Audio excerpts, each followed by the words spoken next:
Alléluia. Alléluia signifie gloire à Yah.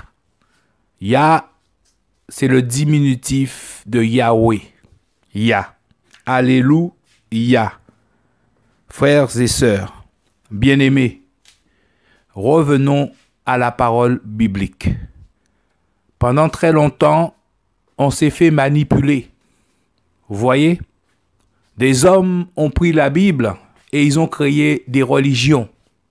Et quand on lit maintenant la Bible, on se rend compte qu'il y a un souci. Il y a un problème avec la religion. Il y a un problème avec les pratiques de la religion. Beaucoup de choses sont faites, sont dites, et pourtant ce n'est pas écrit. Et ça va même à l'encontre de ce qui est écrit, ce qu'ils disent, ce qu'ils font, ce qu'ils ont fait. C'est le contraire, mes amis, le contraire de ce qui est écrit. Que nous dit la parole? La parole nous dit dans 1 Samuel 15, verset 22, que la désobéissance, la rébellion à la parole, mon ami, le fait de t'opposer à la parole, de faire le contraire de ce qui est écrit dans la parole, c'est ça le péché, c'est ça l'iniquité, la violation et le mépris de la parole de Dieu. C'est ça le péché, mes amis. Et Jacques nous dit, celui qui pêche contre un seul commandement est coupable de tous les autres commandements, mon ami. Donc, si tu mens, tu es aussi un meurtrier devant Dieu. C'est comme si tu avais tué, frère, sœur. C'est comme si tu avais tué devant Dieu, mon ami. C'est ça que le Seigneur veut dire, mon ami. Donc, tu n'es pas juste devant le Seigneur, frère, sœur. Tu n'es pas juste. Revenons à la parole.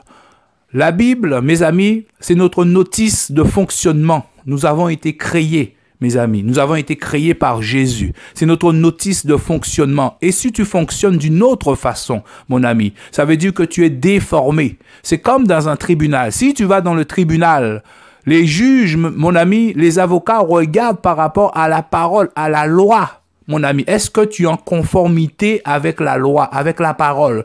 Si ce n'est pas le cas, donc tu as enfreint la loi. Donc tu es puni, tu es condamné. Or, la parole nous dit que Jésus, c'est le juste juge. Yahweh, c'est le juste juge. C'est-à-dire la parole, c'est le juste juge. Le jour du jugement, le Seigneur va regarder sa parole et regarder si ta vie, mon ami, si la façon où tu as marché pendant que tu étais dans ce corps, dans cette tente de chair, était en conformité avec la parole. C'est ça que le Seigneur va regarder. Si ce n'est pas le cas, mon ami, ça veut dire que tu étais en infraction pendant ta vie. Et donc, tu vas être jugé et condamné, frère, sœur. Donc, c'est pour ça qu'il faut prendre connaissance de la parole et arrêter de suivre la religion, frères et sœurs. Voyez? Que nous dit la parole, mes amis? Que nous dit la parole? Le peuple du Seigneur, mon ami, a été déporté en Égypte. Ce peuple est resté 430 ans en Égypte, mon ami. Et Dieu les a libérés par des miracles grandioses. Il a ouvert la mer Rouge, ils sont passés à travers l'eau, mes amis, qui représente le baptême. Il y a eu la délivrance et le baptême, mes amis. Ils sont arrivés, frères, sœurs, dans le désert de Sinaï, mon ami, devant la montagne de Sinaï, pour recevoir la loi, pour adorer le Seigneur. Parce que adorer le Seigneur, c'est obéir au Seigneur, mon ami. Faire la volonté de Dieu, c'est ça, adorer Dieu. C'est ainsi que Moïse est monté sous la montagne, recevoir la loi du Seigneur. La loi, les 10 commandements. Et que nous dit les 10 commandements? Je lis Exode 20. Alors Dieu prononça toutes ces paroles, disant, « Je suis Yahweh ton Dieu, qui t'ai fait sortir du pays d'Égypte, de la maison de la servitude. » Ils étaient esclaves et ils souffraient, mon ami. Et Dieu les a libérés après 430 ans. Il dit, tu n'auras pas d'autre Dieu devant ma face, mon ami, d'autres dieux. Et il explique ce qu'il veut dire quand il dit d'autres dieux. Tu ne feras pas d'image taillée. Donc, les images taillées pour Dieu, ce sont d'autres dieux. Il dit ni aucune ressemblance des choses qui se trouvent, qui sont là-haut aux cieux, ni ici-bas sur la terre, ni dans les eaux sous la mer. Donc, mon ami, il dit pas de ressemblance, pas d'image, pas de statue, frère, sœur, pas de croix, mon ami, pas d'image, pas de statue, pas de représentation d'animaux, d'anges, je sais pas, d'arbres. Non, pas de cela. Il dit, tu ne te prosterneras pas devant elle, mon ami. C'est-à-dire quand tu te prosternes devant une statue. Voyez, on va prendre l'exemple de la Vierge Marie. Quand tu te prosternes devant ces statues, mon ami, sache que tu es en abomination devant Dieu. Parce que Dieu interdit cela. Pour lui, c'est la prostitution. Tu es en train d'adorer un autre Dieu. Et il dit, tu ne les serviras pas. Servir, mon ami, c'est rendre ton culte, prier, adorer ces dieux. Tu le sers, mon ami. Quand tu pries, quand tu adores, quand tu invoques, mon ami, tu pries, mon ami, tu pries. Tu sers ces dieux, mon ami. Tu fais appel. Ça veut dire que ce Dieu, mon ami, est au-dessus de toi. Il faut comprendre, il faut que vous sachiez que dans chaque statue, il y a un démon, il y a un esprit impur, mon ami. Il y a un démon. Ils sont nombreux. Ils sont tellement nombreux, mon ami, car Dieu ne fait pas les choses à moitié. La Bible dit que Satan a été chassé du ciel, animé d'une grande colère, et sa queue a emporté un tiers d'étoiles, c'est-à-dire qu'un tiers d'anges, qu'on appelle les anges déchus, les esprits impurs, ont été chassés du ciel, mon ami. Donc, beaucoup sont tombés sur la terre. Certains sont dans l'espace, il y en a plein, il y en a plein. Il y a ceux qui sont sous la terre, parce que la Bible nous parle qu'il y a un monde souterrain. Ce sont des esprits qu'on ne voit pas. L'œil ne peut pas le voir, à moins que le Seigneur permette que tu le vois. Et eux-mêmes peuvent apparaître, tu peux les voir, mon ami. Si tu les vois, mon ami, et tu n'as pas Jésus, ça veut dire qu'ils sont en toi, en fait. Ça veut dire que c'est eux qui te contrôlent, qui te dominent. Ils sont en toi. Et ils cherchent, ces anges, des maisons. Le corps est une maison, est une tente. C'est ça qu'ils cherchent pour manifester leur caractère, frères, sœurs. Voyez, ils cherchent des maisons. Ça dit que dans ton corps, tu es composé de 3 parties. Dans ton corps, il y a ton esprit, frères, sœurs. Il y a ton âme et il y a ton corps, mon ami. Il y a 3 parties, mon ami. Et si tu n'as pas Jésus dans ton corps, mon ami, ça veut dire qu'il y a d'autres esprits. Et ils ont chacun un caractère.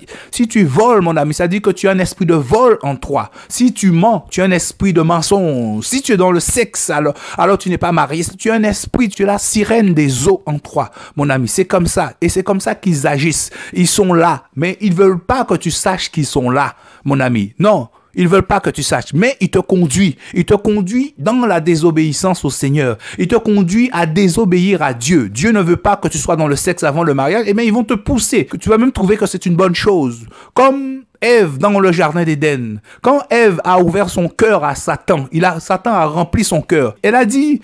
Ah, ces fruits sont bons pour donner de la connaissance. Tu vas même trouver que le mensonge est une bonne chose, que la fornication, l'impudicité est une bonne chose, les mépris, les critiques méchantes, la méchanceté est une bonne chose, l'orgueil est une bonne chose, l'hypocrisie est une bonne chose. C'est ça que tu vas trouver, mon ami.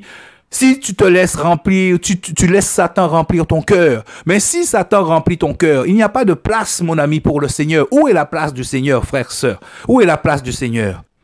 Continuons la lecture. Il dit, nous sommes au verset 5, « Tu ne te prosterneras pas devant elles. » Ça dit devant les statues, les images, voilà, « et tu ne les serviras point. » Pourquoi? Parce que je suis Yahweh ton Dieu, le Dieu qui est jaloux. Vous voyez? Dieu dit qu'il est jaloux. Il dit son nom est jaloux quelque part. Je me nomme jaloux, il dit. Il dit qu'il punit l'iniquité. L'iniquité, c'est la violation de la loi, la violation de la parole de Dieu. Le mépris et la violation de la parole de Dieu, mon ami, c'est le péché. Il dit, il punit l'iniquité des pères. Donc celui qui a agi méchamment, perfidement, mon ami, en abomination devant Dieu, sur les fils. Ouais, c'est pour ça que des fois, on ne comprend pas ce qui se passe. On voit que dans une famille, mon ami, dans une famille, toute la famille est malade. Vous voyez, toute la famille devient fou. Eh bien, parce que quelqu'un au-dessus a fait un pacte. Vous voyez, il a fait un pacte avec le diable. Donc, il a vendu ses enfants, frères, sœurs. Et donc, c'est normal que la malédiction, on finit même par penser que c'est héréditaire. Non, c'est pas héréditaire. C'est-à-dire qu'il y a un démon, il y a un esprit, un pacte a été fait et les enfants ont été vendus. Donc, toute la famille va devenir fou. Ou ils vont pas se marier. Il y a quelque chose, frères, sœurs, parce que ce sont des esprits méchants. Ils ne veulent pas, ils ne connaissent pas l'amour. Non, et que c'est la méchanceté. Et comment ils font pour être méchant, mon ami. Il te garde dans les choses qui n'honorent pas le Seigneur. Et tu crois que c'est une bonne chose. Non, non, tu es sous le jugement. Et si tu meurs ainsi, si tu meurs, ton cœur n'est pas nettoyé par Jésus, ton cœur n'est pas purifié par le Seigneur, le mal n'est pas ôté dans ton cœur. Si tu meurs ainsi sans repentance, frère, c'est l'éternité, mon ami, l'éternité que tu vas passer dans un feu éternel, dans un feu qui ne s'éteint pas, frère, sœur. C'est l'éternité. Alors veillons, veillons, prenons garde. Il dit qu'il punit l'iniquité des pères sur les fils jusqu'à la 3e et la 4e génération. Vous voyez? Jusqu'à la 3e et la 4e génération, frères, sœurs. Tant que quelqu'un n'a pas été vers le Seigneur, la malédiction continue, frères, sœurs. La malédiction continue. Vous voyez? Et il dit, voici cette phrase qui est, voilà la fin de la phrase, qui est très, très importante. Il dit de la 3e à la 4e génération de ceux qui me haïssent. Mon ami, de ceux qui me haïssent. Ça, frère, waouh. Le Seigneur nous fait comprendre, il nous dit là, quel que soit ce que tu peux penser. Parce que beaucoup de gens sont hypocrites. Vous voyez? Il fait croire, ils essaient de tromper les autres. Mais comme ils n'ont pas la crainte de Dieu, donc il fait croire aux autres qu'ils sont avec Dieu, alors qu'ils sont dans le péché. Vous voyez? Le Seigneur dit là que ceux qui se prosternent devant des statues, vous voyez?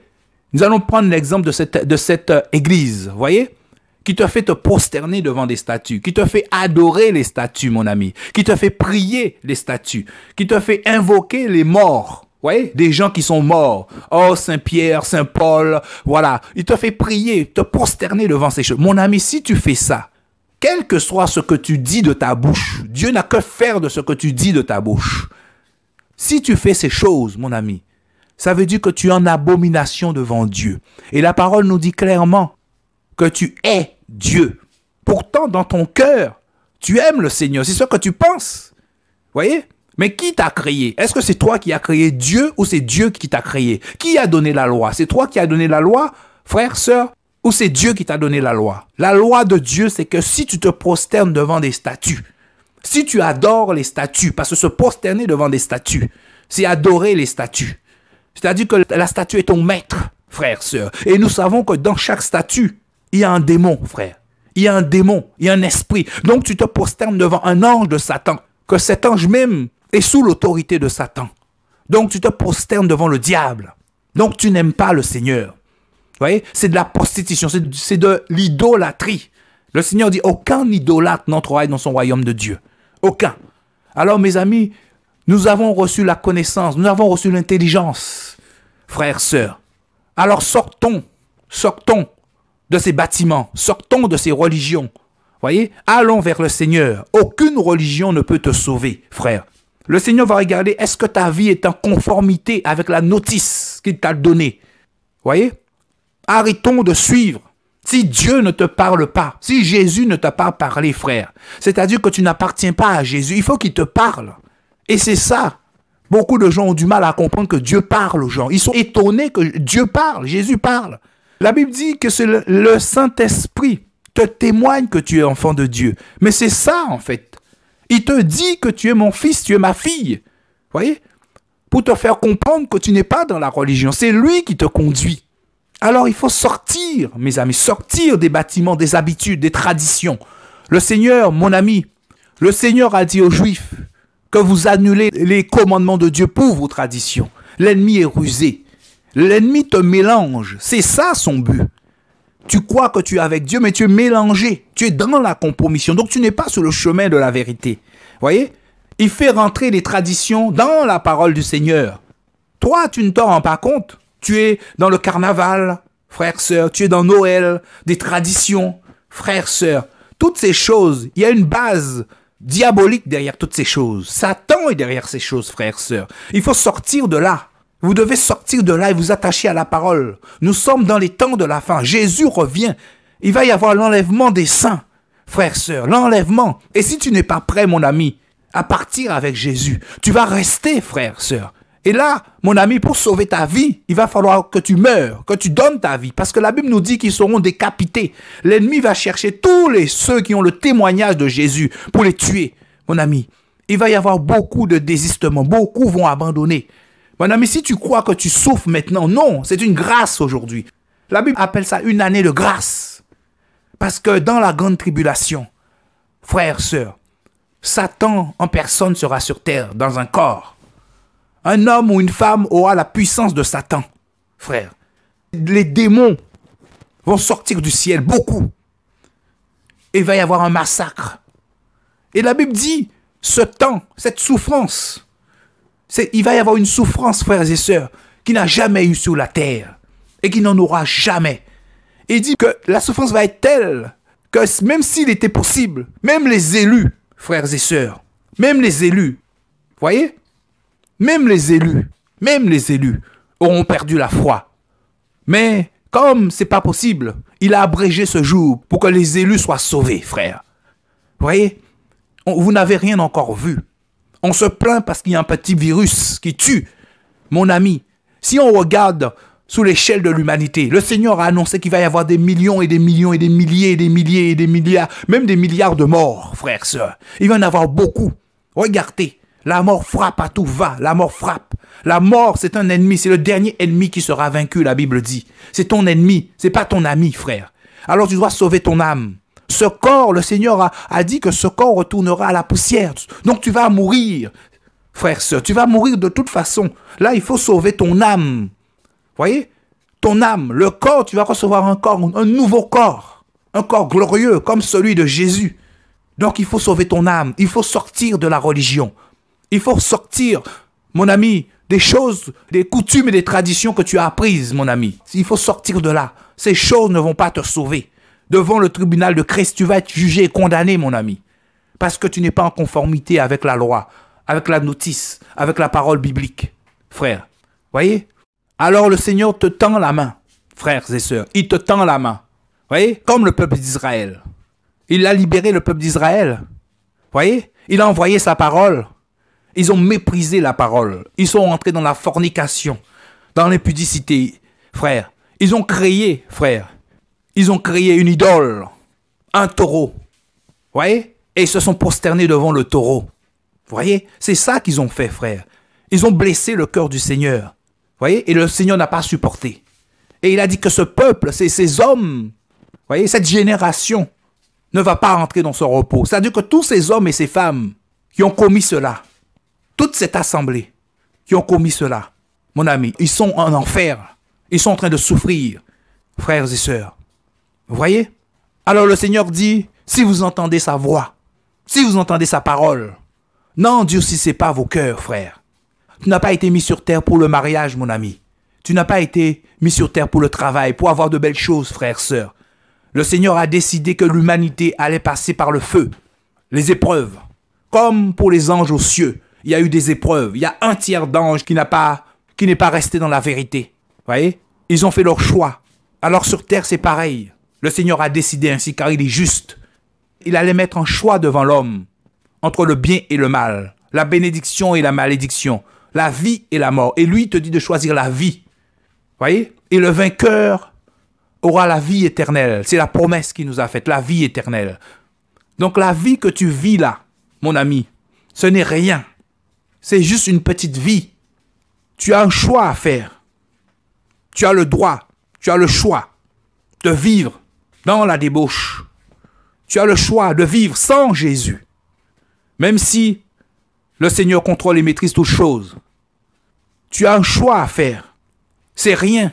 Le temps, 50 ans, 100 ans, 100 ans, c'est rien. C'est rien dans l'échelle de l'éternité. L'éternité ne finit pas. Il faut qu'il enlève le mal qu'il y a dans ton cœur, la mauvaise nature qui fait partie de ton âme. Tu vois? Il veut t'en enlever. Parce que sans cela, tu ne peux pas aller au ciel. Alors c'est cette vie que le Seigneur veut te donner. Mais pour cela, il faut venir vers lui. Alors mon ami, sortons. Sortons des bâtiments.